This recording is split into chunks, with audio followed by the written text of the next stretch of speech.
must say that I've enjoyed my experience on Hardly Initiated. Again, shout out to them boys over there.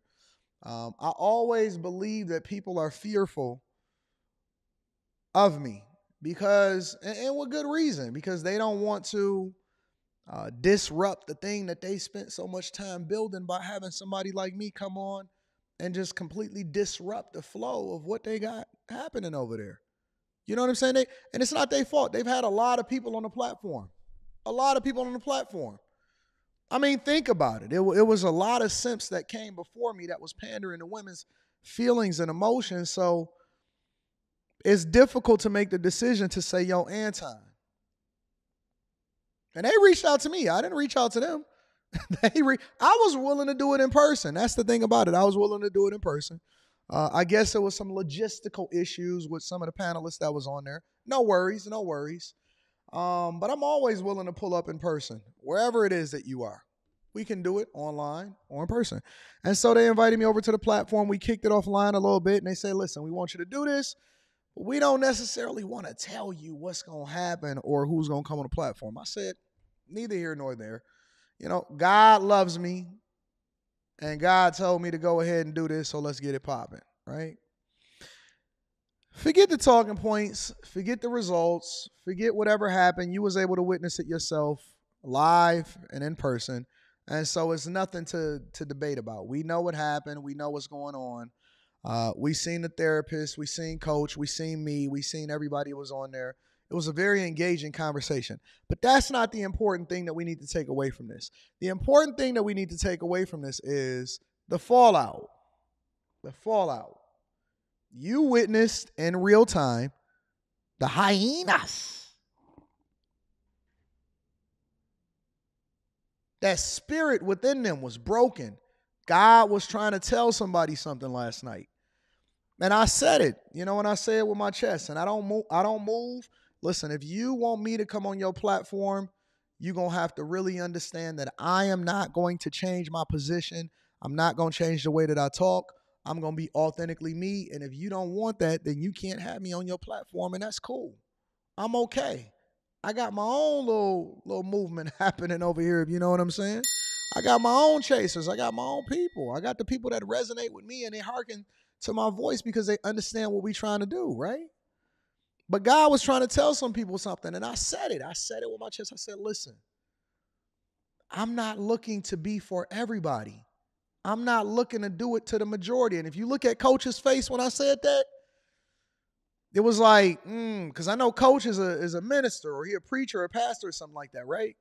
And Coach, I think that Coach was a little bit conflicted because when you look at our leadership sometimes, and to be fair, I've never heard him preach or anything like that. And for the majority of what he was saying, I agree with him. But if you look at our preachers and our teachers, a lot of times they pander to people or they want to make sure that they say it the right way so that they don't offend anybody. I'm not like that. I've never been like that my whole life. I'm not going to start changing now. And I said it, and they said, Anton, do you think that you could be? I said, now, listen, let me tell you something. Let me help you to understand something. I need y'all to know one thing is for sure, and two things is for certain, all right? I'm not looking to be a part of the majority. Hell hath enlarged itself, and the majority of people are wrong, and they're going to bust hell wide open. Heaven is not, listen, the word says that heaven is not going to be for the majority. The path to righteousness is narrow, and hell hath enlarged itself. There is going to be a whole lot of people that's on the wrong side of this conversation. Listen to me. Listen to what I'm telling you. Whether we talking about spirituality, whether we talking about money, whether we talking about relationships, no matter what you're talking about, there's going to be a lot of people on the wrong side of this equation. And I'm not looking to be for the majority. I didn't have that conversation yesterday to try to fix everybody. I had the conversation because it was truth that needed to be said. I had the conversation because I needed you to understand what it took in order to be successfully married. I had the conversation because I want you to understand the difference between a man that's operating in principle and operating on his purpose, that's sin and righteousness, and a person that's fair weather and people that goes with the ebbs and the flows of what popularity is telling them.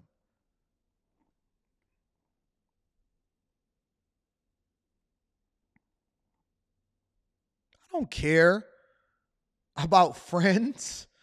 I don't care about people and pandering. I don't care about how people feel. The only thing I care about is the truth. Is being on the right side when it all goes down. I only care about the word. I answer to nobody except God. If God be for you, who can stand against you? If God be for you, who can stand against you? But the fallout is beautiful. And why would Anton say that the fallout is beautiful? Because listen. I've had hyenas come at me before, but they coming this time. Yo, I got grown men having conversations trying to find out where my wife is. Yo, where's his wife? I want to see her IG. What are grown men trying to find another dude's wife's IG? Where they do that at? She ain't no public figure. She ain't no content creator. Why are grown men trying to find my wife's IG? Why are women hitting me up right now and calling me gay? Listen. Women are literally hitting me up and saying, listen, I dare you to have me on your platform. I dare you to bring me up. I'm going to prove to you. I'm going to do this to you. I have never seen so many masculine women in my entire life. Women are literally threatening me. You know me, I say, give me your best shot. I'll be a huckleberry. I will be your huckleberry. Shout out to my dog, True to Myself. And True to Myself is absolutely, positively one of the people that is the most dedicated. Listen, it's a lot of y'all that's dedicated to what we do over here on the Millionaire Morning Show and the Anton Daniels movement. It's a lot of y'all. Shout out to R Street. Shout out to my dog, True to Myself. I love True to Myself. I love R Streets. I love M Mills. I love Rob Brown. I love every last one of y'all. A lot of times, I love Sister. Jesus, Sister, what we doing? I'm going to get there. I'm going to get there. What can you really do about it? What can they really do about it? What can they really do about it? I got grown women coming at me. Yo, Rita came in and she had that whole glow on her and she had that sweet spirit on her and she was chilling in the back completely unbothered. She was going through and she was answering emails. That's what Rita was doing. Rita was over there answering emails, sitting on the couch, chilling, answering emails until I got done, until we went over into to the penthouse up the street. She came in and listen, let me tell you something. You know why Rita upset them so much when she came on the live stream last night? You know why she upset them so much when she came on the live stream last night? Because they seen this aura. And it was a peace within her spirit. And it was something in her that was just like, yo, that chick ain't got nothing to worry about. That woman is a kept woman. She is a taken care of woman. She is a submissive woman. She don't come in. She ain't trying to be seen. She ain't trying to be heard. She sit there quietly, slow motion. And it bothered them. Just her coming in and giving me a kiss bothered them to their core. And they was mad at that. It scorched them. It almost made them even more mad because my wife came in. Hey, how many people then came on that platform and their wife then came in? How many people? Oh, and yeah, she did pull up in the Porsche. That is for sure. We had matching Porsches outside. How many people then come on the platform, speak that God body, and then had a chick come in and give them a kiss and then had that sweet aura and that spirit of being unbothered come against them? She was over there trying to contact me. She texted me, hey, you want anything delivered from DoorDash?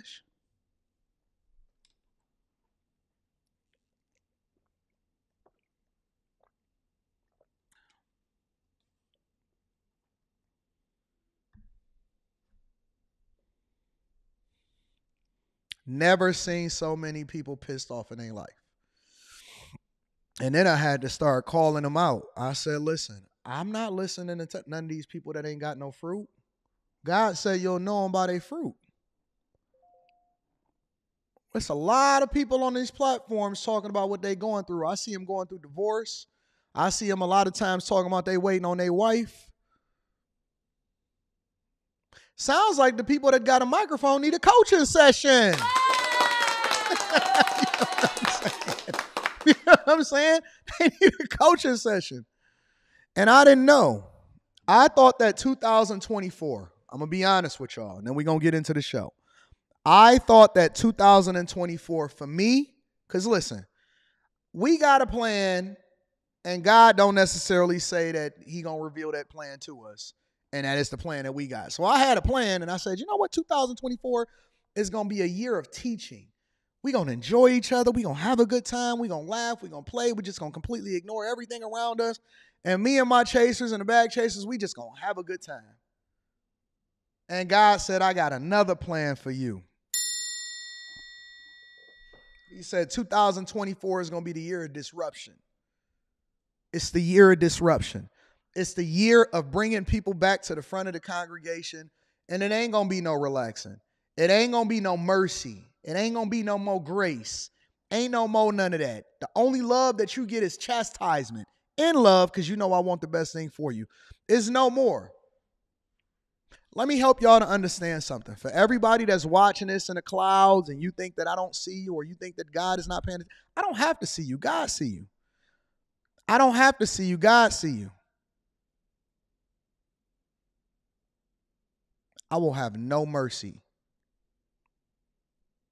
I have no cutoff switch at all. You've spent your entire life being poor, broke, victims, having sex out of wedlock, having children that you're not supposed to have, selling dope to your community, lying to each other, lying to women, pandering. You spent your entire existence running in the Victim Olympics, being somebody's crash dummy, being some dude's nut rag, being some chick's food in her phone, simping out, pandering, working for the devil. You work for the devil. Your entire existence has been based off of working for the devil. No more. No more grace. No more pandering. No more modifying the words to make you feel good about it. I don't care. I could care less about your feelings. I don't care about what it is that you think you should know. I don't care about your circumstance. I don't care about your parents. I don't care about your children. This year, either you get yourself together or you get out of my way. Either you get yourself together or you get out of my way. I don't care about how you feel. I don't care about what makes you feel good. Either get on board or get out the way. God is calling for a different type of people. And it's not going to be based off of race. It's not going to be based off of gender. It's going to be based off of character and doing things the right way. He can't use you when you used up. You're going to let the devil and his demons use you your entire life. And then you're going to give your life over to God when you ain't got nothing left. When you can't impact nobody, when you can't help nobody, when you can't do nothing for nobody. When nobody is checking for you, then all of a sudden God gets your leftovers. How did that work? Don't you understand that even the word of God is not just based off of the words itself, but it was based off of a lived experience? It's the experiences of Jesus. The reason that Jesus did what he did at the time that he did it based off of the age that he was is because he was showing you, not in just what he did, not in just the words that he spoke, but also in his lifestyle. His lifestyle is supposed to be a reflection of how we live. He did it in his 30s because that was the time that he was the most viable to do it. That's the reflection of how we supposed to live our lives. I don't want to hear from you when you 80. You done. I want to get you at your best. Don't you know what it means to be saved, sanctified, and filled with the Holy Ghost? Being saved, sanctified means without spot, wrinkle, or blemished. Set aside. You're not supposed to be of the world. You're supposed to be something different. Your kids ain't supposed to be suffering and be worse off than you are. Your kids ain't supposed to be begging for student loan forgiveness. You keep on voting based off of what somebody gonna give you instead of voting what's based on what's best for your children. We're not interested in using you when you used up. We're not interested in talking and negotiating with I don't negotiate with terrorists. I'm not sitting here trying to help you to understand. I'm not like that. I ain't never been like that. I never will be like that. So either you give them your best or you don't give them nothing at all. Everything, even in the word of God, says give them your first. He didn't say give what's left. Give them your first, your best. The best of you. I can't use you when you used up. We're not requiring anything except your best from now on. When you get these coaching calls, you come in there correct. You come in there with an open heart and you make sure that you're ready for this work. You can't get the money talk without the character talk from me. If not, if you don't want it that way, then don't contact me. It's a waiting list. If you're not ready to work and then go in the direction of a lot of people that's going in the direction that you're going in with the bag chasers, then don't join. We full anyway. It's over 6,000 of us. Keep your money and stay broke. We don't want to hear from you. If you're not living it, then you shouldn't be preaching it. Get off the motherfucking pulpit. Keep on talking about you know the word of God. I don't nobody care about what you know. It's a lot of people that's going to say, I cast out demons and devils in your name. He going to say, depart from me. I never knew you.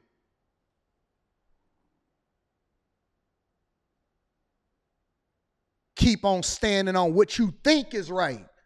We got the blueprint already. It's the implementation that we're looking for. And we need real examples of people that's actually doing it, that's living it. We want receipts now. No more taking you at your word. No more taking you at your word.